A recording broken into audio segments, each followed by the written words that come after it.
Pour être bien équipé, suivez les tests de votre matos préféré avec freerideattitude.com, le spécialiste des sports de glisse sur internet. Bonjour, Cyril pour la Freeride TV.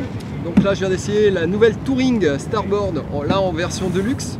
Donc version Deluxe, on va retrouver vraiment de grosses innovations cette année.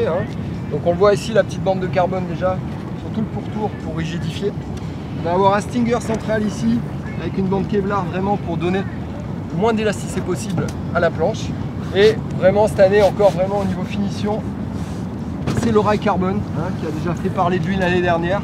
Donc le rail carbone cette année, on le voit apparemment là dans la fenêtre, il est vraiment ici dessous, on le voit par épaisseur. Mais on a une couche de PVC par-dessus pour vraiment garder un maximum de solidité, le côté abrasif des coups de pagaie, voilà, il n'y a rien qui craint et ça donne de la rigidité encore supplémentaire. C'est une planche en 12-6-31 vraiment qui s'adresse à un public très très large. Dans la version je veux balader mais je veux faire de la longue distance, je veux partir quelques heures sur une planche qui est vraiment très stable, très facile et qui a une super glisse. C'est une planche qui marchera bien sur de l'eau plate, dans de la mer agitée, sur des petits downwind et vraiment elle s'adresse à tout gabarit de 60 kg pour une femme, elle fera plaisir dessus, jusqu'à un gabarit de 90 kg, elle a vraiment assez de stabilité. Cette année, donc là on la voit en version de luxe. Dans la version de luxe, on est en procédé de fusion, comme certaines autres marques. Je ne citerai pas, mais bon voilà, vous le savez.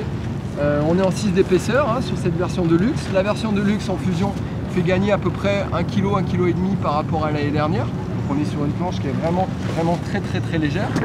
Voilà. Et on peut la retrouver donc en prix un petit peu moins cher, un petit peu plus accessible. Alors là, je ne l'ai pas la Touring, mais je vous la montre sur un autre modèle. Et là, on est sur la version Zen. Donc la version Zen aura la même épaisseur.